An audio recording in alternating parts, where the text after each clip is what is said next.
الحمدللہ الحمدللہ رب العالمین، الصلاۃ والسلام علی رسولہ الکریم، فاعوذ باللہ من الشیطان الرجیم، بسم اللہ الرحمن الرحیم۔ سورہ البقرہ کی ہم 72ویں آیت ہم نے کر لی تھی۔ آج ہم بلکہ 73 آیت کر لی تھی، 74 سے ہم نے شروع کرنا ہے۔ پیچھے یہ بات چل رہی تھی کہ گائے کا حکم دیا گیا کہ گائے کو ذبح کریں، لیکن اہل کتاب کے اس گروپ نے جو حضرت موسیٰ کے سامنے تھا اس وقت، انہوں نے کوئی ٹال مٹول کی، کوئی نخرے کیے، اور بالآخر ایک گائے ان کو ذبح کرنی ہی پڑ گئی اور انہوں نے کر دی۔ اور اللہ تعالیٰ نے بتایا کہ میں اصل میں اس چیز کو ظاہر کرنا چاہ رہا تھا جس کو تم چھپا رہے تھے، کہ جس نے قتل کر دیا تھا اس کے جرم کو چھپانے کی کوشش ہو رہی تھی، تو اللہ تعالیٰ نے اس کو ظاہر کر دیا۔ اس میں ایک معجزہ اللہ تعالیٰ کو کرنا پڑا کہ ایک مردے کو زندگی دینی پڑی، اس نے گواہی دی اور وہ معاملہ حل ہو گیا۔ اس کا مقصد ساتھ ہی اللہ تعالیٰ کے جو بھی کام ہوتے ہیں اس کے کئی مقاصد ہوتے ہیں، تو بعض اوقات ایک پہلو بیان کر دی جاتا ہے، باقی بیان نہیں کیے جاتے، تو یہاں دو پہلو بیان کیے گئے ہیں۔ ایک یہ کہ واللہ مخرج ما کنتم تکتمون، جو کچھ تم چھپا رہے تھے اللہ تعالیٰ اس کو ظاہر کرنے والا تھا، اور دوسرا یہ کہ اللہ تعالیٰ تمہیں اپنی نشانیاں دکھانا چاہتا تھا تاکہ تم حقیقتوں کو سمجھو۔ تو اب یہ پورا بیان کرنے کے بعد اللہ تعالیٰ نے اس طرح کی حرکتیں جو تھیں، یعنی سبت کے معاملے میں اور گائے کے معاملے میں جو انہوں نے کچھ کیا، اور طور کے نیچے عہد کے ساتھ جو انہوں نے خلاف ورزیاں کی، اس کا نتیجہ بتایا کہ ثم قست قلوبکم، پھر تمہارے دل سخت ہو گئے، من بعد ذالک، اس سب کچھ کے بعد۔ اس سب کچھ کے بعد کا مطلب یہ ہے کہ جو کچھ تم نے یہ حرکتیں کی اس کے بعد۔ ثم کے اندر خود ایک لمبا ٹائم ہوتا ہے بعض اوقات، اور بعد ذالک میں بھی اسی کو مفہوم کو ادا کیا کہ یہ ساری حرکتیں کرنے کے بعد تمہارے دل سخت ہو گئے۔ ذالک جو ہے وہ بعض اوقات صرف ایک چیز کے لیے آتا ہے، بعض اوقات بہت ساری چیزوں کے لیے آ جاتا ہے۔ ہمارے ہاں عام طور سے نحو کی کتابوں میں ہوتا ہے کہ ذالک واحد ہے، ذالکم جمع ہے، لیکن وہ مخاطب کے اعتبار سے ہوتا ہے۔ ذالکہ ایک ہی ہے، اس کے مخاطب جو ہوتے ہیں اس کے لیے کا یا کم آ جاتا ہے۔ تو ثم قست قلوبکم من بعد ذالک، اس کے بعد تمہارے دل پتھر ہو گئے، یعنی سارے کچھ حرکتیں کرنے کے بعد تمہارے دل پتھر ہو گئے، سخت ہو گئے۔ فہی کالحجارہ، تو وہ پتھر کی طرح ہیں، او اشد قسوہ، یا ان سے بھی سخت۔ یہ تشبیہ کا اسلوب جو ہوتا ہے اس میں فزیکل مماثلت ضروری نہیں ہوتی، وہ کیفیت کے اوپر بھی دلالت کرتی ہے۔ یعنی دل پتھر کی طرح ہو گئے، اس کا مطلب یہ نہیں ہے کہ اگر چھو کر دیکھیں تو وہ پتھر کی طرح سخت ہوں گے، نہیں، معنوی سختی یہاں مراد ہے کہ دلوں کا پتھر ہو جانے کا مطلب ہے کہ ان کے اوپر کوئی اثر ہی نہیں ہو رہا۔ جیسا پتھر پہ کوئی اثر نہیں ہوتا، ہم جتنے مرضی اس کو گیت سنا لیں، جتنے مرضی ترلے منتیں کر لیں، اس کے اوپر کوئی اثر نہیں ہوگا۔ تو اسی طرح ان کے دلوں پر بھی کوئی اثر نہیں ہوتا۔ یہ جو قاعدہ ہے جس کی وجہ سے اللہ تعالیٰ ایسا کرتے ہیں، یہ بات سمجھ لینی چاہیے مسلمانوں کو کہ اللہ تعالیٰ کے ہاں ہدایت کے حوالے سے یہ، یا نیکی کے حوالے سے، تقوی کے حوالے سے قانون یہ ہے کہ اگر کوئی آدمی تقوی کو باقی نہیں رکھتا، مسلسل تقوی کو توڑتا چلا جاتا ہے اور مسلسل ہدایت کا انکار کرتا چلا جاتا ہے، تو پھر دل پورے کے پورے سیاہ کر دیے جاتے ہیں۔ اسی چیز کو یہاں دلوں کے سخت کرنے کے معنی میں لیا گیا ہے کہ اگر آدمی شریعت کے ساتھ اس طرح کی کھیل کھیلتا رہے تو آہستہ آہستہ شریعت کے معاملات میں اس کا دل سخت ہو جاتے ہیں، حق کے معاملے میں اس کے دل سخت ہو جاتے ہیں، یعنی اس کے اوپر باتوں کا اثر نہیں ہوتا۔ تو دل سخت ہونے کا جو لازمی تقاضا ہے وہ یہ کہ دل کی نرمی آدمی کو مجبور کر دیتی ہے، دل کے اندر جو انابت ہوتی ہے، باتوں کو سننا ہوتا ہے، تو انابت کا جذبہ جو ہے وہ آدمی کے اندر تقویٰ پیدا کر دیتا ہے۔ تو اگر انابت ختم ہو گئی ہے، سختی آ گئی ہے، باتوں کا اثر نہیں ہوتا ہے، تو پھر وہ شریعت کا بھی اثر نہیں ہوگا، حق بات کا بھی اثر نہیں ہوگا۔ تو فرمایا کہ اس ساری حرکتوں کے بعد تمہارے دل بہت سخت ہو گئے، یعنی ان کے اوپر اثر انداز ہونا حقیقتوں نے اثر انداز ہونا چھوڑ دیا تو اب وہ پتھروں کی طرح ہیں یا اس سے بھی سخت ہیں۔ آگے اس کی اللہ تعالیٰ وضاحت کر رہے ہیں کہ ان سے سخت ہونے کا کیا مطلب ہے۔ لیکن پتھروں کی طرح سخت یعنی چھونے میں سخت نہیں ہوئے ہیں، چھونے میں ویسے ہی نرم ہے جیسے ایک مومن کا دل نرم ہوتا ہے، لیکن وہ اپنے باتوں کے اثر پذیری میں سخت ہو گئے ہیں۔ تو پتھر کو توڑنا اگر پڑے تو زیادہ زور لگے گا، اسی طرح اگر دل کا انا توڑنی پڑے تو جو سختی لگے گی، تکبر توڑنا پڑے، غلطی کا اعتراف نہ کرنے کی ضد کو توڑنا پڑے تو یہ ذرا مشکل ہو جاتا ہے۔ ہمارے ہاں اس کی بہت ساری مثالیں ہوتی ہیں کہ جب کوئی آدمی کسی بات پہ اٹک جاتا ہے اور اس کے دل کی سختی اس کے آڑے آ جائے تو پھر وہ بات کو منوانا مشکل ہو جاتا ہے۔ اور اگر دلیل کی سختی ہو تو ایک الگ بات ہے، لیکن جب وہ انا کی سختی ہے یا کہہ لیجیے کہ تکبر آ گیا ہے یا اس طرح کی چیز آ گئی ہے تو پھر وہ بڑی سخت چیز ہو جاتی ہے۔ تو پتھر کی طرح ہے، یعنی اس کو توڑنا مشکل ہو جاتا ہے، اس کی انا کو توڑنا مشکل ہو جاتا ہے، اس کو جھکانا مشکل ہو جاتا ہے۔ اور فرمایا کہ یہ پتھروں سے بھی سخت ہے، یعنی پتھروں کو توڑا جائے تو ٹوٹ جائیں گے، پتھروں کو لڑکھایا جائے تو لڑک جائیں گے، پتھروں کے نچوڑا جائے تو شاید پانی بھی نکل آئے ان میں سے، لیکن یہ جو ان کے دل ہیں یہ ان سے بھی زیادہ سخت ہیں۔ آگے اس کی وضاحت کیے، وَإِنَّ مِنَ الْحِجَارَةِ لَمَا يَتَفَجَّرُ مِنْهُ الْأَنْهَارُ، کیونکہ پتھروں میں سے ایسے بھی ہیں کہ جن میں سے نہریں جاری ہو جاتی ہیں۔ یہ بہت خوبصورت تمثیل ہے۔ تمثیلات جو ہوتی ہیں وہ یوں سمجھ لیجئے کہ خیالی باتوں کو مشہود کرنے کے لیے ہوتی ہیں، تصوراتی باتوں کو کوئی مثال دے کر فہم کے قریب کرنے کے لیے ہوتی ہیں۔ مثلا جب ہم نے کہا کہ تمہارا دل ہو گیا سخت تو تمثیل دی پتھر کی طرح ہو گیا ہے، تو اب ہمیں ایک تصور سا سمجھ آئے گا کہ واقعی پتھر بڑا سخت ہوتا ہے، اس کو توڑنا یا اس کے اوپر اثر انداز ہونا اتنا آسان نہیں ہے۔ تو ہمیں ایک غیر مادی حقیقت کے سمجھنے میں مدد ملتی ہے اس طرح کی تمثیلات سے۔ تو یہاں جو تمثیل اختیار کی گئی ہے کہ پتھر ایسے بھی ہوتے ہیں کہ جن میں سے نہریں جاری ہو جاتی ہیں، یعنی چٹانوں میں سے پانی نکل آتا ہے۔ تو نہر جاری ہونا، سختی کے باوجود پانی اس میں سے بہہ نکلا ہے، اور پانی اور نہر اگر آنسوؤں کے ساتھ جوڑ دی جائے تو دل سے آنسو نکلنا اور پتھر میں سے نہر جاری ہو جانا، یہ دونوں باتیں ایک معنوی تعلق رکھتی ہیں۔ تو اگر دل سخت ہوں تو رقت طاری نہیں ہوتی، رقت طاری نہیں ہوتی تو آنسو نہیں آتے، اور اگر دل نرم ہوں تو رقت طاری ہو جاتی ہے، باتوں کا اثر ہوتا ہے، اور بعض اوقات آدمی بات سن کے رو پڑتا ہے، اس کی ان نگاہوں سے جو دل کے ساتھ جڑی ہوتی ہیں وہاں سے پانی بہہ نکلتا ہے، آنسو جاری ہو جاتے ہیں۔ تو یہ تمثیل کو اس طرح سے جوڑا گیا، یعنی دل کی جگہ پتھر رکھ دیا ہے اور آنسوؤں کی جگہ نہر رکھ دی ہے۔ تو فرمایا کہ ان کے دل پتھروں سے بھی سخت ہیں، یعنی پتھروں سے مجھے توقعات ہیں کہ ان میں سے نہریں جاری ہو جاتی ہیں، لیکن ان سے اس طرح کی کوئی توقع نہیں ہے۔ وَإِنَّ مِنْهَا لَمَا يَشَّقَّقُ فَيَخْرُجُ مِنْهُ الْمَاءُ، اور کچھ پتھر ایسے ہیں کہ وہ ٹوٹ پڑتے ہیں ان میں سے نہر، اور اس میں سے پانی نکل آتا ہے۔ اس میں دونوں باتیں ہوتی ہیں کہ بعض اوقات پتھروں کے اندر پانی کسی وجہ سے بن جاتا ہے یا جمع ہوتا ہے، پتھر توڑا جائے تو اس میں سے پانی نکل آتا ہے، یا بعض اوقات یہ ہوتا ہے کہ پانی بہہ کے آ رہا ہے اور چٹان کو اس نے توڑ کے اس میں سے نکل گیا۔ دونوں معنی اس کے ہو سکتے ہیں۔ تو یہاں بھی تمثیل ہے کہ پتھر پانی کے راستے میں رکاوٹ نہیں بنتے ہیں، وہ راستہ دے دیتے ہیں، وہ پھٹ جاتے ہیں، وہ ادھر ادھر ہو جاتے ہیں، وہ پانی کے بہاؤ کا راستہ دے دیتے ہیں، لیکن ان کے دل اتنے سخت ہیں کہ حق بات کو اندر جانے کا اجازت ہی نہیں دے رہے ہیں۔ اس کو قرآن مجید نے دوسری جگہ بیان کیا کہ یہ کہتے ہیں کہ ہمارے دل جو ہیں وہ ان کے اوپر ہم نے غلاف چڑھا رکھے ہیں تاکہ باہر کی باتوں سے اثر انداز نہ ہو، قلوبنا غلف۔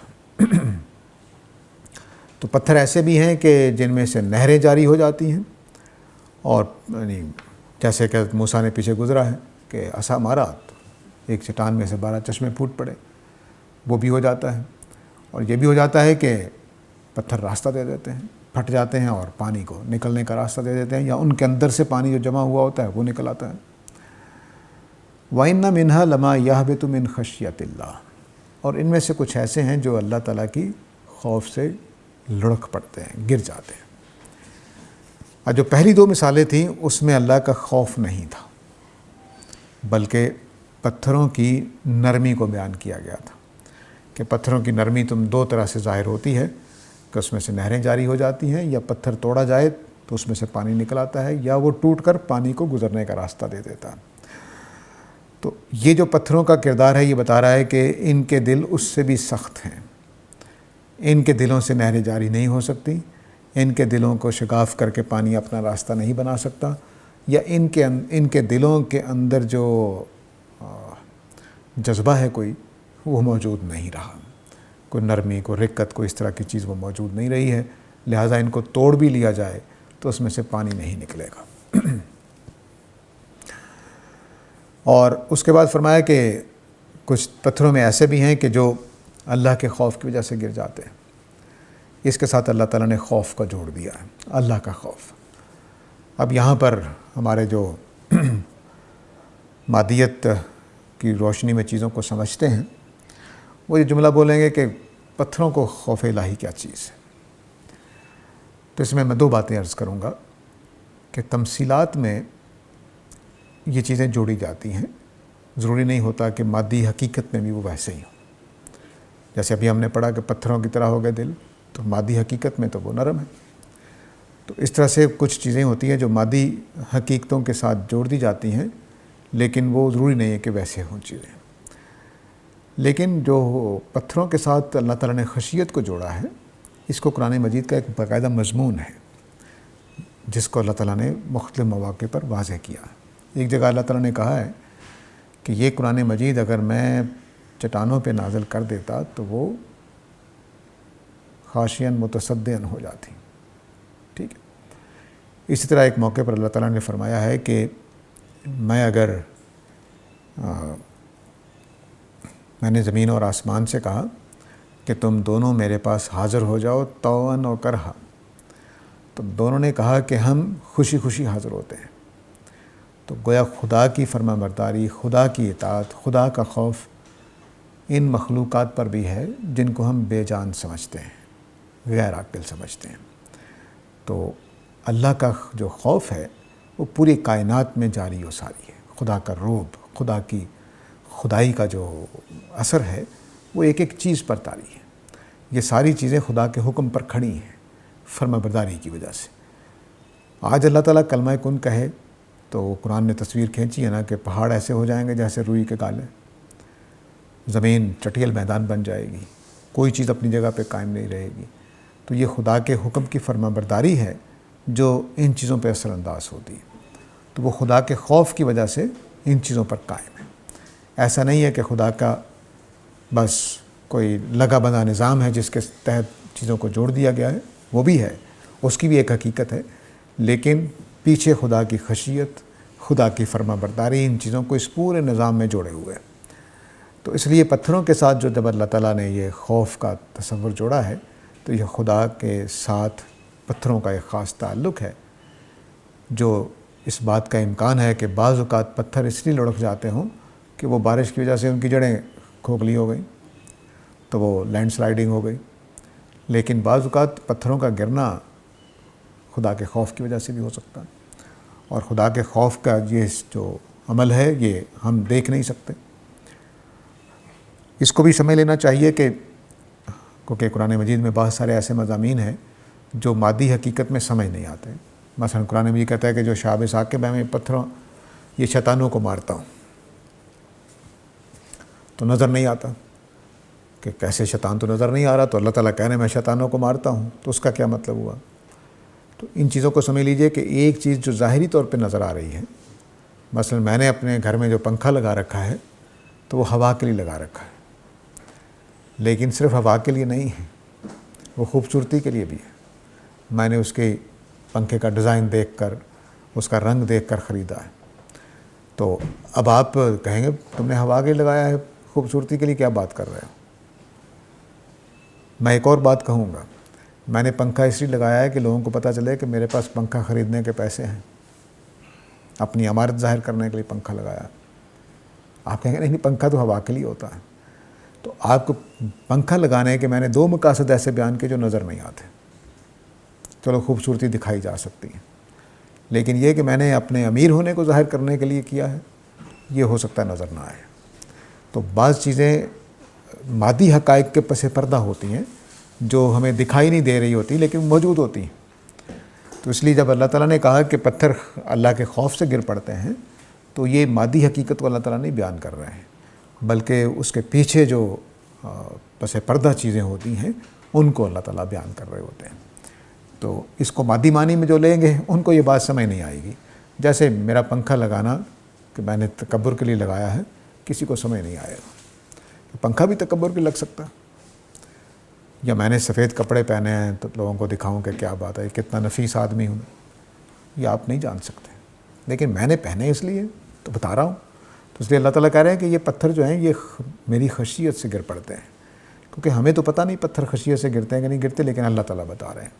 تو یہ قرآن مجید کا یہ مضمون کہ بعض چیزیں ہمیں مادی چیزیں جن کی ایک ایسی ایکسپلینیشن اللہ تعالیٰ دے دیتے ہیں جو غیر مادی ہوتی ہیں، اس کا انکار کرنے کی ہمارے پاس کوئی وجہ نہیں ہے۔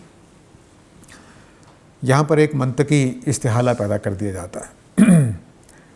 سائنس نے یہ بات ہمیں سمجھائی ہے کہ سائنس کی بیس پہ جو فلسفی بنتی ہے وہ یہ کہتے ہیں کہ علم تو وہ ہوتا ہے جو فالسفائیبل ہو، اور یہ لاجیکل فیلسی ہے یا منطقی غلطی ہے کہ ہم یہ کہیں کہ وہ چیزیں صحیح ہیں جن کو ہم غلط ثابت نہیں کر سکتے۔ تو یہ لاجیکل فیلسی ہے کہ آپ یہ بات کہیں کہ بھئی تم غلط ثابت کر دو اس کو۔ تو مثلا یہ غلط ثابت کر دیں کہ یہ پنکھے بتیاں میں نے تکبر کے لیے لگائے ہیں، تو یہ ثابت کر دیں کہ غلط ہے، تو یہ تو ثابت نہیں ہو سکتا، کیونکہ میں اپنا تکبر ظاہر نہیں کروں گا اور آپ میرے تکبر کو دیکھ نہیں سکتے۔ تو اب یہ بات غلط ہے۔ تو ایسا نہیں ہے، منطقی طور پر دنیا کے سارے علوم اسی اصول پر کھڑے ہیں، سائنس اسی اصول پر کھڑی ہوتی ہے کہ ہمارے پاس جو مواد ہے اس کی روشنی میں یہ بات بن رہی ہے، کل غلط ثابت ہو جائے گی تو چھوڑ دیں گے۔ تو اس لیے یہ بات کہ پتھر اللہ کے خوف سے گرتے ہیں، اس کو ہم غلط ثابت نہیں کر سکتے، تو اس سے کوئی فرق نہیں پڑتا۔ علم اپنی جگہ پہ علم ہوتا ہے، اس کو ہم مان کے چل رہے ہوتے ہیں اور اس کو مان کے چلنا ہی بہتر ہوتا ہے۔ وَمَا اللَّهُ بِغَافِلٍ عَمَّا تَعْمَلُونَ۔ تو اب یہ فرمایا کہ تم نے جو حرکتیں کیں گائے والے کے قضیے میں، تم نے جو حرکتیں کیں بچڑے کو پوجنے میں، تم نے جو حرکتیں کیں شریعت ملنے کے بعد اس کی خلاف ورزی میں، اور تم نے جو سبت کے معاملے میں انحراف کیا، پھر قتل کرنے کے بعد تم ایک دوسرے کے اوپر بحث کرتے رہے اور اپنا جرم چھپانے کی کوشش کرتے رہے، جبکہ اللہ تعالیٰ اس جرم کو واضح کرنے والا تھا۔ ان ساری چیزوں کے بعد تمہارے دلوں کے اندر سختی پیدا ہو گئی اور اب تم حق بات کو ماننے سے محروم رہ گئے ہو، اور یہ پتھروں سے زیادہ تمہارے اندر سختی پیدا ہو گئی ہے، کیونکہ پتھر جو ہیں وہ ان کے اندر سے پھٹنے کے بعد نہریں جاری ہو جاتی ہیں، ان کے اندر سے پھٹنے کے بعد پانی نکل آتا ہے، اور کچھ پتھر ایسے بھی ہیں کہ جو اللہ کی خشیت سے گر پڑتے ہیں۔ تو تمہارے اندر خشیت نہیں ہے، تمہارے اندر وہ نرمی نہیں ہے جو حق بات کو راستہ دینے کا کام کرے، اور تمہارے اندر وہ نرمی نہیں ہے جو تمہاری آنکھوں میں سے آنسو جاری کر دے۔ تو یہ رقت، پہلی مثال رقت کی تھی، دوسری مثال اندر پتھر کے اندر جو مغز کہہ لیجئے، جو اس کی خوبی ہے، جو اس کے اندر نرمی کی وجہ سے چیز پیدا ہونی چاہیے، اس کی مثال بنتی ہے، اور تیسری خشیت الہی کی مثال ہے۔ تو خشیت الہی یہاں بیان کر دیا گیا ہے، پیچھے اس کے اسباب بیان نہیں کیے گئے۔ تو جب یہ کہا گیا کہ تمہارے اندر سے نہریں جاری ہو جائیں، تو آنسو بہنا رقت کا بیان کرتا ہے، اور یہ کہ پتھروں کے اندر سے پھٹنے کے بعد پانی نکل آئے، تو ان کے اندر کی جو جوہر ہے جس کی وجہ سے دل کو دل کہا جاتا ہے، اس کی روحانیت، اس کا چیزوں کو قبول کرنا، اس کی تمثیل ہے۔ اور جو تیسری تمثیل ہے وہ دراصل خدا خوفی کی ہے۔ تو بتایا گیا کہ اہل کتاب کے اندر یہ تینوں چیزیں موجود نہیں ہیں۔ رقت نہیں ہے جس کے بعد دل نرم پڑتے ہیں اور باتوں کو مانتے ہیں، آنسو بہہ پڑتے ہیں وہ نہیں ہے، اور دلوں کے اندر جو اس کا مغز ہے، جو اس کا جوہر ہے، جو اس کی حقیقت ہے وہ بھی نہیں ہے کہ اگر اس کو پھاڑیں تو ان کے اندر سے وہ ان کا جوہر سامنے آ جائے، وہ بھی نہیں ہے۔ اور تیسری یہ چیز بتائی کہ ان کے اندر خشیت بھی نہیں ہے، یعنی دل کے اپنی صلاحیتیں بھی نہیں ہیں اور خدا خوفی سے جو صلاحیتیں پیدا ہوتی وہ بھی نہیں ہیں۔ یہ تین مثالیں بلا وجہ نہیں دی گئی ہیں، پتھروں کی نرمی سے، پتھروں کے خصائص سے دل کے خصائص پر استدلال کیا گیا ہے کہ ان کے اندر یہ تینوں باتیں موجود نہیں ہیں۔ آگے بڑا سخت جملہ ہے، فرمایا کہ وَمَا اللَّهُ بِغَافِلٍ عَمَّا تَعْمَلُونَ، اور اللہ تعالیٰ اس سے غافل نہیں ہے جو کچھ تم کرتے ہو۔ اس جملے کے دو معنی ہیں بیک وقت۔ بیک دو معنی کا مطلب یہ ہے کہ جب میں مثال کے طور پر میں آپ سے کہوں کہ بھئی میں آپ کو پوچھ لوں گا، تو پوچھ لوں گا کے اندر دھمکی بھی ہے اور کل جواب دہی کا معنی بھی ہے، دونوں چیزیں موجود ہیں۔ صرف یہ نہیں ہے کہ صرف جواب دہی ہے، دھمکی بھی ہے اور جواب دہی بھی ہے، دونوں چیزیں اس کے اندر موجود ہیں۔ تو اس طرح سے یہاں پر بھی وَمَا اللَّهُ بِغَافِلٍ عَمَّا تَعْمَلُونَ، کہ جو کچھ تم حرکتیں کرتے ہو اس سے بھی اللہ تعالیٰ واقف ہے، اور تمہارے اندر جو یہ جذبات کی کمی ہے، رقت کی کمی ہے، خدا خوفی کی کمی ہے، اس کے اسباب اور اس کی چیزوں کو بھی اللہ تعالیٰ جانتے ہیں۔ مطلب یہ کہ جب تم گائے ذبح نہیں کر رہے تھے، ٹال مٹول کر رہے تھے، تو میں اس وقت دونوں چیزیں جان رہا تھا، تمہاری بے عملی کو بھی، اور جو اندر خناس چھپا ہوا تھا اس کو بھی جان رہا تھا، جو اندر تمہارا وہ جذبہ تھا جس کی وجہ سے تم قربانی کرنے کو تیار نہیں تھے، اس کو بھی جانتا تھا۔ تو وَمَا اللَّهُ بِغَافِلٍ عَمَّا تَعْمَلُونَ میں یہ دونوں معنی موجود ہیں کہ اللہ تعالیٰ، اب ہمارے لیے اس میں جو پیغام ہے وہ بھی سمجھنا چاہیے کہ شریعت کے ساتھ کھیل کھیلنے سے کیا ہوتا ہے۔ شریعت کے ساتھ کھیل کھیلنے سے دل سخت ہوتے ہیں، اور دلوں کی یہ سختی جو ہے یہ آدمی کو خدا کی ہدایت سے محروم کر دیتی ہے، خدا کے تقوی سے محروم کر دیتی ہے۔ تو خشیت الہی جو ہے، جس کو من خشیت اللہ کے الفاظ میں بولا گیا ہے، اس سے آدمی کو محروم کر دیتی ہے، اور دل کے اپنے جو وصف ہیں، اس کے اندر جو تقوی ہے، اس کے اندر جو رقت ہے، اس کے اندر جو نرمی ہے، اس سے بھی محروم کر دیتے ہیں۔ تو ہمارے بزرگ یہ کہا کرتے تھے کہ آدمی کے اعمال کا اثر اس کے دل پر ہوتا ہے۔ یہ اس کا مطلب یہی تھا، جو یہ بات یہاں اللہ تعالیٰ بیان کر رہے ہیں تو یہیں سے ماخوذ ہے، یا پرانے انبیاء کی تعلیمات سے ماخوذ ہوگی یا لوگوں کا اپنا سمجھداری ہوگی۔ دونوں صورتوں میں تو بتایا جا رہا ہے کہ شریعت کی خلاف ورزی سے یہ ساری چیزیں پیدا ہوئی ہیں۔ تو اب آپ یہ پوچھیں گے کہ شریعت کی خلاف ورزی کہاں سے آ گئی؟ وہ من بعد ذالک کے الفاظ سے بیان کیا گیا ہے کہ تمہارے دل سخت ہو گئے اس سب کچھ کے بعد۔ تو ہم بھی جو بعد کا مفہوم ہے وہ وجہ کے معنی میں لیتے ہیں، ایسا کرنے کے بعد تم پھر نقصان ہی اٹھاؤ گے، تو اس کا مطلب ہے کہ اس کام کی وجہ سے تم نقصان اٹھاؤ گے۔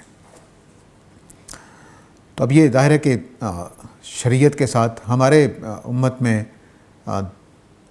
ایسے علماء بھی موجود رہتے ہیں جو بہت نپے تلے تقوی والے، بہت احتیاط کرنے والے ہوتے ہیں، لیکن کچھ ایسے علماء بھی ہوتے ہیں کہ جو باتوں کو بگاڑ کر شریعت کے ساتھ ظاہری طور پر اس کے مطابق فٹ کر کے اور داخلی طور پر ہیلے ڈھونڈ رہے ہوتے ہیں۔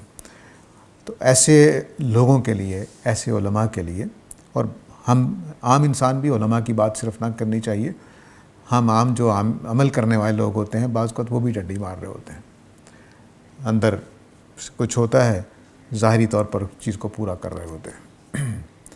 تو اس لیے یہ بات سمجھ لینی چاہیے کہ جب ہم شریعت کی روح اور اس کے اعمال دونوں کو ساتھ نہیں رکھتے تو ہمارے دلوں کے اندر یہ روگ پیدا ہو جائے گا کہ ان کے اندر سختی آ جائے گی، سختی آ جائے گی تو دلوں کا جو اصل جوہر ہے وہ فوت ہو جائے گا، اور خدا خوفی بھی ختم ہو جائے گی۔ دل کا جوہر کیا ہے؟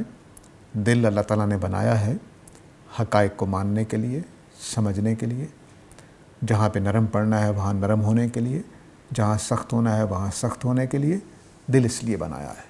یہ نمائندہ ہے ضمیر کا، تو ضمیر کو اگر کوئی آدمی شریعت کی خلاف ورزی کرتا ہے یا حق بات کی خلاف ورزی کرتا چلا جاتا ہے تو اس کا دل ان اوصاف سے محروم ہو جاتا ہے۔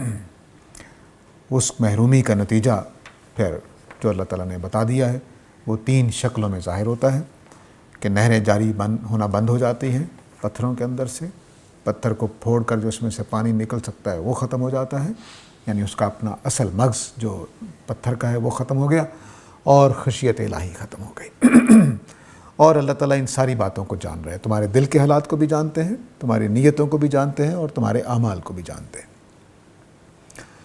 اب یہاں پر ایک اور پہلو اس میں ایک جملہ تسلی کا بھی ہے۔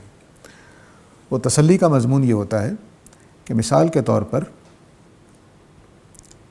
بعض چیزیں ایسی ہوتی ہیں جو میں نے خود نہیں کمائی ہوتی لیکن میری ذات کا حصہ بن جاتی ہیں۔ مثلاً ہمارے ماحول میں جو پاکستان کا ماحول ہے، اس میں بعض گناہوں کے بارے میں حساسیت بچپن سے ہی مار دی جاتی ہے۔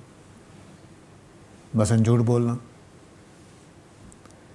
ہمارے معاشرے میں اس کی حساسیت ختم ہو گئی۔ دوسرے آدمی کو نیچا دکھانا، اس کی سب سے اچھی مثال ہمارے ہاں ساس بہو کے جھگڑے ہوتے ہیں، وہ دونوں ایک دوسرے کو نیچا دکھا رہے ہوتے ہیں۔ دفتروں میں چلے جائیں، دوستوں میں بیٹھ جائیں، تو اس طرح کی چیزوں کو ہمارے ہاں حساسیت نہیں۔ چغلی کرنا، غیبت کرنا، کوئی حساسیت نہیں۔ اب یہ حساسیت میں نے خود ختم نہیں کی ہوتی، بعض اوقات ماحول نے مجھے اس طرح سے پروان چڑھایا ہوتا ہے کہ وہ میری حساسیت ختم ہو گئی ہوتی ہے۔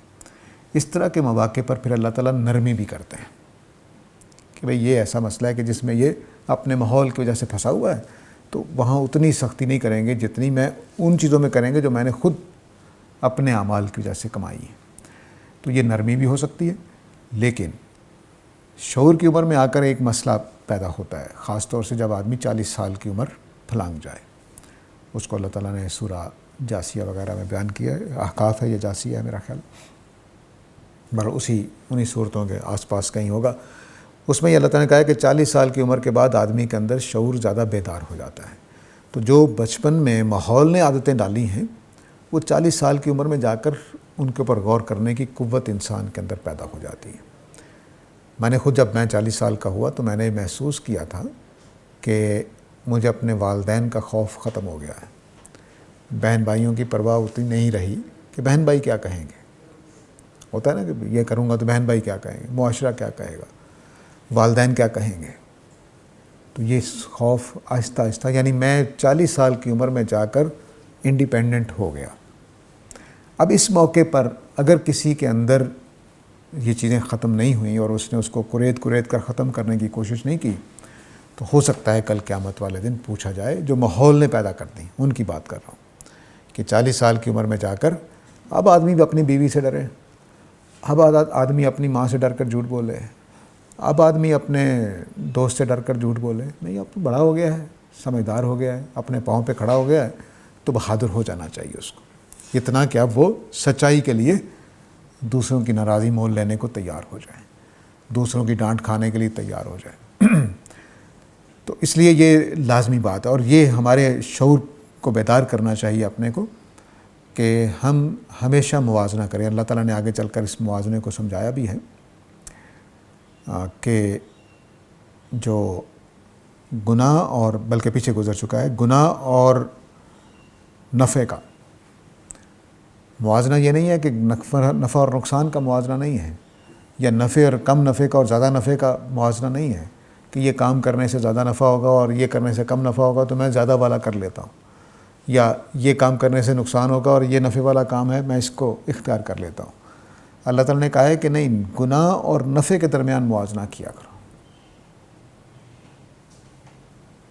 گناہ اور نفع کے درمیان، گناہ اور نقصان کے درمیان، کہ مثلاً جھوٹ بولنے سے مجھے نقصان کیا ہوگا؟ بیگم ناراض ہو جائے گی، والدہ ڈانٹ دیں گی، والد صاحب 2 لگا دیں گے، یہ نقصان ہوگا۔ اس کو اب دیکھنا ہے گناہ کے مقابلے میں، کہ گناہ بڑی چیز ہے کہ تھپڑ کھانا والد کا بری چیز ہے، بیگم کی ناراضی مول لینا بری چیز ہے زیادہ کہ خدا کی ناراضی مول لینا زیادہ بری چیز ہے۔ یہ موازنہ کرنا سیکھنا چاہیے، تو اب جب اللہ تعالیٰ کہتے ہیں کہ انہوں نے ثمن قلیل سے قرآن مجید کا انکار کیا، تو اس کی وجہ یہی ہے کہ نقصان کو دیکھتے رہیں کہ ہمارا نقصان ہو جائے گا، ایسا کرنے سے ہمارا نقصان ہو جائے گا۔ اللہ تعالیٰ کہہ رہے ہیں نقصان کو نہ دیکھو، گناہ کو دیکھو، کہ گناہ سے بچنے کی کوشش کرو۔ تو یہ وَمَا اللَّهُ بِغَافِلٍ عَمَّا تَعْمَلُونَ میں جو یہ ایک تسلی بھی تھی کہ اللہ تعالیٰ تمہاری ساری چیزوں کو جانتے ہیں، تمہاری مشکلات کو بھی جانتے ہیں، تمہاری آسانیوں کو بھی جانتے ہیں، تمہاری کرتوتوں کو بھی جانتے ہیں، اور تمہارے اندر کے شیطانی جذبات سے بھی واقف ہیں، ان سب کو اس سے واقف ہیں۔ اس لیے یہ نہ سمجھو کہ اللہ کی نظر سے بچ جاؤ گے۔ اب اس بات کو آپ نے یاد رکھنا ہے کہ جو اہل کتاب ہیں ان کے اندر یہ ایک عجیب و غریب بات پیدا ہو گئی تھی کہ جب اگر ہم ظاہری طور پر بات ٹھیک کر رہے ہیں تو اللہ تعالیٰ باطنی بات پر نہیں پکڑیں گے، سمجھ گئے؟ یعنی میں اگر ظاہری طور پر ٹھیک ہاتھ اٹھائے، وضو کر لے لیجئے، میں نے ظاہری طور پر صحیح ہاتھ پاؤں دھوئے اور وضو کر لیا، تو اللہ تعالیٰ بس اس کو دیکھیں گے۔ اندر جو میرے خناس بھرا ہوا تھا، یار اس کو دکھانا ہے، اب یہ مجبور کر رہا ہے نماز پڑھنا، تو اب میں وضو کر رہا ہوں، والد صاحب سر پہ کھڑے ہیں، صحیح وضو کرو، تو اب میں نے وضو کر لیا والد صاحب کی وجہ سے، اس سے اللہ تعالیٰ واقف نہیں ہے، یا اس سے اللہ تعالیٰ پاس پرس نہیں کریں گے۔ اس لیے پھر نبی کریم صلی اللہ علیہ وسلم نے بڑا زور دیا ہماری امت کے لیے، اور قرآن نے بھی بار بار اس کو نمایاں کیا ہے، جب جب موقع آئے گا تو نمایاں کرتا چلا جاؤں گا، کہ انما الاعمال بالنیات، اعمال کا دار و مدار کہ وہ اللہ کے ہاں قابل قبول ہوں گے کہ نہیں ہوں گے، وہ اندر کی ان نیتوں سے بھی ہے، صرف عمل کرنے سے نہیں ہے۔ اور یہ برائی کے بارے میں نہیں ہے، یہ نیکی کے بارے میں۔ مجھ سے بہت سارے لوگ یہ سوال پوچھتے ہیں، جی اگر میں چوری کر کے غریبوں کی مدد کے لیے چوری کروں تو ٹھیک نہیں ہے؟ میری نیت تو چوری کرنا نہیں ہے، میری نیت تو غریبوں کی مدد کرنا ہے۔ نہیں، چوری ہر حالت میں غلط ہے۔ یہ نیکیوں کے بارے میں جملہ ہے کہ نیکیاں قبول ہوں گی نیت کی بنیاد پر۔ میں نے نماز پڑھی اللہ کی خاطر تو قبول ہو جائے گی، میں نے نماز پڑھی ریاکاری کے لیے تو قبول نہیں ہوگی، یہ مطلب ہے اس جملے کا۔ تو اعمال سے مراد اعمال صالح، انما الاعمال بالنیات میں۔ تو اب یہ سارا کچھ اللہ تعالیٰ کو معلوم ہے۔ تو یہود کے بارے میں یاد رکھیے کہ وہ یہ خیال کرتے ہیں اسی وجہ سے، جو اس کی وجہ یہ نہیں ہوتی کہ وہ اللہ تعالیٰ کے بارے میں یہ عقیدہ رکھتے تھے کہ اللہ کو دل کے حالات معلوم نہیں ہیں، یہ نہیں ہے۔ وہ اللہ تعالیٰ کو فقیہ کی طرح سمجھتے ہیں، اللہ تعالیٰ کو فقیہ کی طرح سمجھتے ہیں کہ جیسے قاضی کے سامنے ہم حکومت قوانین کی لگاتی نا پابندی، تو ہم کاغذات پورے کر کے دے دیتے ہیں، لو جی ہم نے سارے کارروائی پوری کر دی، تو حالانکہ نہیں کی ہوتی۔ مثلا کئی یونیورسٹیاں اس طرح سے اپروو ہوئی ہیں کہ انہوں نے اپروول لے لی ہے، حالانکہ نہ ان کے پاس اس طرح کا پلے گراؤنڈ ہے، نہ اس طرح کی لائبریری ہے، نہ لیبارٹریز ہیں، لیکن اپروول ہو گئی ہوئی ہے۔ کیوں ہو گئی ہوئی ہے؟ کاغذات میں کارروائی پوری ہے۔ تو اب وہ یہ سمجھتے ہیں کہ حکومت تو اندھی ہے نا، اس نے تو دیکھنا ہے کاغذات میں جہاں لکھا ہوا جی ان کے پاس اتنا گراؤنڈ ہے، اتنا یہ ہے، اتنا یہ ہے، اتنا یہ ہے، اور جو سروے کرنے والے آیا اس کو کچھ پیسے دیے اور بس خاموش کرا دیا، یونیورسٹی اپروو ہو گئی آپ کی۔ اب جب یہ یونیورسٹی آپ کی اپروو ہو گئی HEC سے، تو کیا مطلب ہوا؟ اب یہ آدمی سمجھ رہا ہے کہ کیونکہ قانون اندھا ہے، اس نے تو آنا نہیں ہے، لوگوں نے آنا نا، تو اگلا بھی آئے گا اس کو بھی پیسے دے دوں۔ تو جب کہ اللہ کے ہاں یہ ایسا نہیں ہے۔ تو یہود اللہ تعالیٰ کو بھی اس حکومت کی طرح سمجھتے تھے کہ بس ٹھیک ہے، ظاہری طور پہ ہم نے کام کر دیا تو یہ آگے چل کر واضح ہو جائے گا، جب وہ کہیں گے کہ بھئی ہماری باتیں جا کر ان کو نہ بتایا کرو کہ اللہ کے ہاں وہ دلیل نہ پکڑ لیں، وہ آگے چل کر واضح ہو جائے گا۔ تو اس لیے اس بات کو یاد رکھنا ہے، وَمَا اللَّهُ بِغَافِلٍ عَمَّا تَعْمَلُونَ میں یہ پہلو بہت زیادہ اہم ہے کہ ان کے جو گائے ذبح کرتے ہوئے دل کے حالات تھے ان کو اللہ تعالیٰ نے یہاں ہٹ کیا ہے کہ میں ان کو اچھی طرح جانتا ہوں۔ تو یہ خیال نہ کرو کہ تمہاری کرتوتوں سے، تمہارے دل کے حالات سے میں واقف نہیں ہوں۔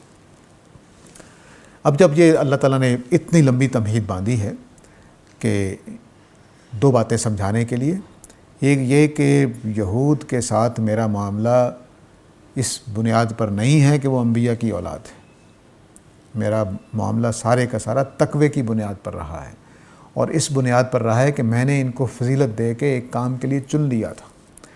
چن لینے کی وجہ سے میں نے ان کی قوم کی حیثیت سے ختم نہیں کیا، لیکن میں ان کو مستقل طور پر ہر جرم پر سزا دیتا رہا ہوں۔ یہ ایک پہلو واضح کیا۔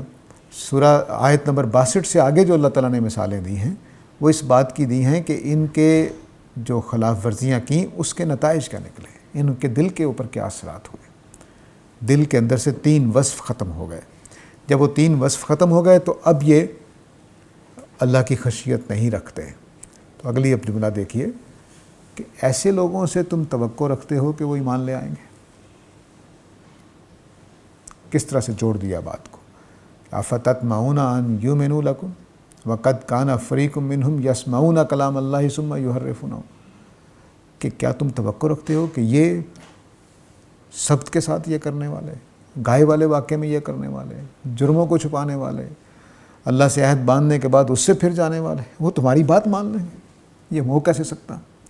تو اس کو اب ایمان کے ساتھ جوڑ دیا۔ اور پھر اب واپس جائیے سورہ کے شروع میں، تو یہ کہتے تھے کہ ہم ایمان لائے ہوئے ہیں، آپ ہمارا ایمان مان لیں، ہم بھی تو نبیوں کو مان رہے ہیں، ہم بھی تو اللہ کو مان رہے ہیں، ہمارا ایمان قبول کر لیجئے۔ تو اللہ نے کہا نہیں میں تمہارا ایمان قبول نہیں کروں گا، کیونکہ تم ایمان والے ہو ہی نہیں۔ اب اللہ نے ثابت کر دیا کہ تم ایمان والے کیوں نہیں ہو، تمہاری حرکتیں کس طرح کی ہیں۔ تو اب فرمایا کہ کیا تم، یعنی مسلمانوں کو مخاطب کر لیے، فرمایا کہ افتطمعون ان یؤمنوا لکم، کیا تم یہ توقع رکھتے ہو کہ یہ تمہاری بات کو مان لیں گے؟ جبکہ کان فریق منہم یسمعون کلام اللہ ثم یحرفونہ، کہ ان میں سے ایسا گروہ رہا ہے کہ جو اللہ کی کلام کو سنتا اور پھر اس میں تحریف کر دیتا تھا۔ تحریف کے سادہ معنی ہے کہ کلام کو تبدیل کر دیا، معنی کو بدل دیا، لیکن یہود کے ہاں اس کی تاریخ بہت زبردست ہے، اور صرف یہود کے ہاں نہ کہیے، ہمارے ہاں بھی بڑی زبردست ہے۔ ایک تحریف ان کی یہ ہوتی تھی کہ کلام کے معنی ہی دوسرے لے لیے۔ مثلا اللہ نے کہا کہ بھئی جب اس شہر کے دروازے میں داخل ہونا تو سر جھکائے ہوئے داخل ہونا، تو آپ نے سر جھکانے سے مطلب یہ لیا کہ دلوں کے اندر خشیت ہو، بس تعویل ایسی کر دی، جبکہ اللہ تعالیٰ چاہ رہے تھے کہ واقعی سر جھکا کے داخل ہونا ہے، عملی طور پر سر جھکا کے داخل ہونا ہے۔ دوسرا یہ کرتے تھے کہ قریبی مخارج جو ہوتے ہیں، مثلا فے اور واؤ اگر آپ دیکھیں تو بہت قریب سے نکلتے ہیں، واؤ فے، دانتوں اور یہ والا ہونٹ جو ہے اس کے ملانے سے، اب آپ نے جہاں واؤ بولنا ہے وہاں فے بول دیں، جہاں فے بولنا ہے وہاں واؤ بول دیں، معنی تبدیل ہو جائیں گے۔ جیسے آتئینہ کی جگہ آسینہ، معنی بدل گئے، الٹ گئے۔ ہم اللہ کی اطاعت کرتے ہیں، ہم اللہ کی نافرمانی کرتے ہیں، ٹھیک ہے۔ تو ایک دوسرا تحریف ان کی یہ ہوتی تھی کہ قریب المخارج الفاظ ادا کر دیتے تھے، ٹھیک ہے۔ اور تیسری تحریف یہ ہوتی تھی کہ کلام کی جو سیاق و سباق ہے اس سے کاٹ دیا، کلام کے سیاق و سباق سے۔ قرآن نے اس کو بیان کیا ہے کہ یحرفون الکلمہ عن مواضعہ، جس موقع پر وہ بات آئی تھی وہاں سے ہی ہٹا دیا اس کو۔ تو سیاق و سباق میں نے ایک مثال بنا رکھی ہے کہ میں ایک ہندو کو کہہ رہا تھا کہ میں تمہارے کسی خدا کو نہیں مانتا، آپ اس کا سیاق و سباق بدل دیں اور کہیں کہ وہ مسلمان کو کہہ رہا تھا، ساجد مسلمان کو کہہ رہا تھا کہ میں جس خدا کو تم مانتے ہو میں نہیں مانتا، اب میں کافر ہو گیا ہوں۔ پہلے ہندو کی صورت میں توحید پرست تھا کہ جن خداؤں کو تم مانتے ہو میں ان کو نہیں مانتا، اور مسلمانوں سے کہوں کہ جن خداؤں کو تم مانتے میں نہیں مانتا تو کافر ہو جاؤں گا، ٹھیک ہے۔ تو آپ نے موقع محل سے الفاظ بدلے، معنی کہاں سے کہاں چلے گئے۔ تو تیسری تحریف ان کے ہاں یہ ہوتی تھی کہ سیاق و سباق سے اس کو کاٹ دیا، سیاق و سباق بدل دیا۔ ہم نے بھی بڑے کام کیے ہیں، ہر آیت کے ساتھ کچھ واقعات کو جوڑنے کی کوشش کی کہ یہ اس واقعے کے بعد یہ آیت نازل ہوئی تاکہ اس کا سیاق و سباق ہم اپنے لحاظ سے خارج سے طے کر لیں۔ چوتھی جو تحریف یہ کرتے تھے وہ یہ کہ جو معنی کی مصداقات تبدیل کر دیے۔ مثلا اللہ نے کہا کہ خدا کو پوجو، انہوں نے بچڑا پوج لیا اور کہا کہ یہی ہمارا الہ ہے۔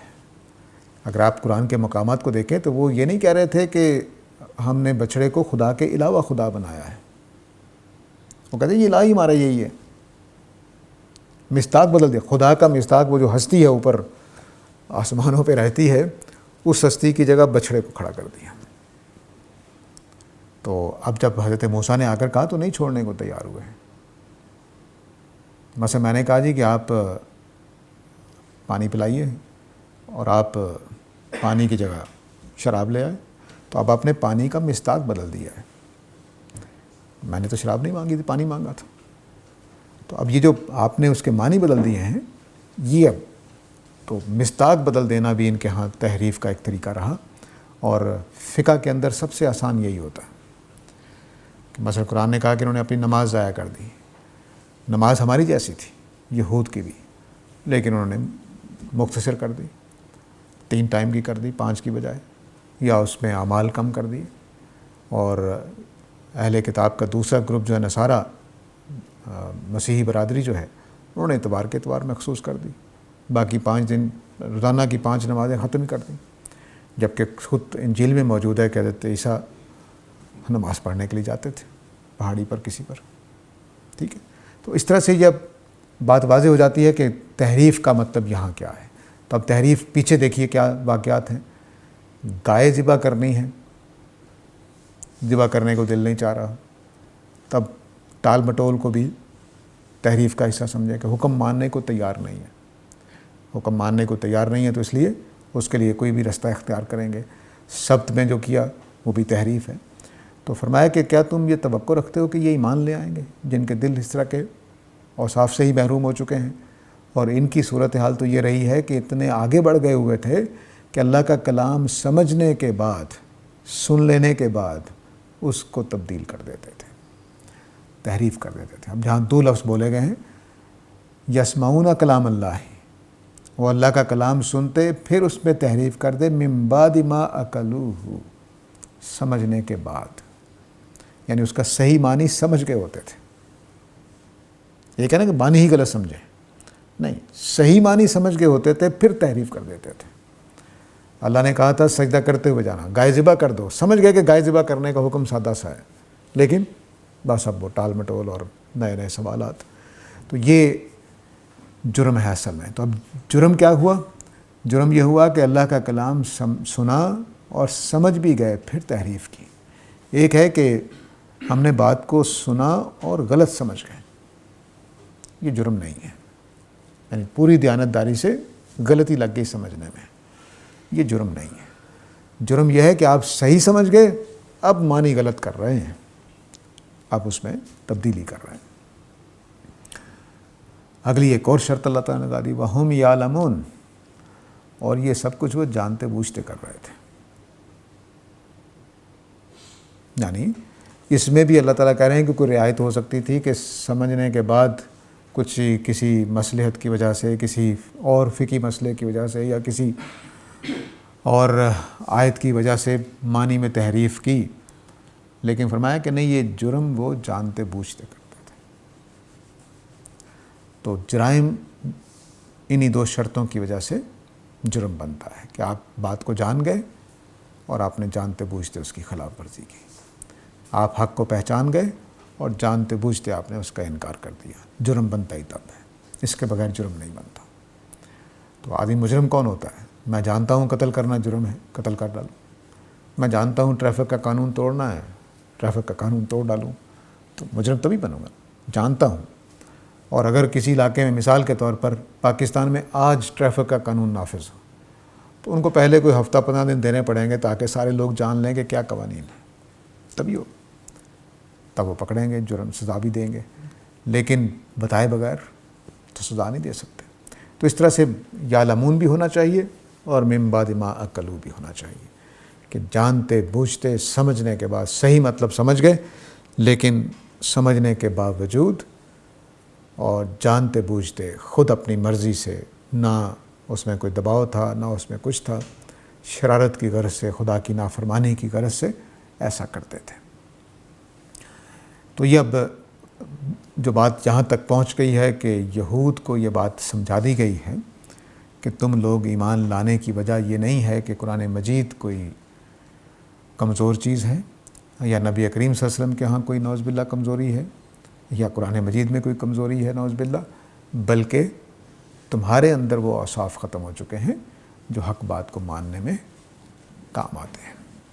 وہ اوصاف ہی تمہارے اندر ختم ہو چکے ہیں، اس لیے اب کوئی ہدایت تمہیں نصیب نہیں ہوگی، بلکہ تم اس ہدایت سے محروم رہو گے، اور مسلمانوں کو بھی کہہ دیا کہ اب تم ان سے توقع نہ کرو کہ کوئی ایمان لے آئیں گے۔